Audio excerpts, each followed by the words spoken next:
Hi friends. So నేను ఇక్కడ పల్లికాయ wash చేస్తున్నాను. సో ఏంటి పల్లికాయ ఎప్పుడు చూడలేదా అనుకుంటున్నారేమో. సో నేను ఇక్కడ కొలంబోలో అయితే పచ్చి పల్లికాయ చూడడం అయితే చాలా ఇయర్స్ అయిందండి. సో మాకు సడన్గా మేము మార్కెట్కి వెళ్ళినప్పుడు మాకు పచ్చి పల్లికాయ అమ్మడం కనిపించింది. సో ఇంకా లేట్ చేయకుండా 1 కిలో పల్లికాయ పచ్చి పల్లికాయ తీసుకున్నాము.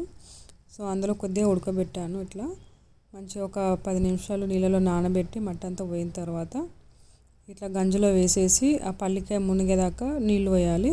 తర్వాత రాళ్ళు ఉప్పు వేసి ఒక 15 to 20 నిమిషాలు ఉడకబెట్టుకోవాలి. సో నేను మధ్యలో 2 సార్లు తీసాను. అట్లా తీయద్దు, తొందరగా ఉడకదు.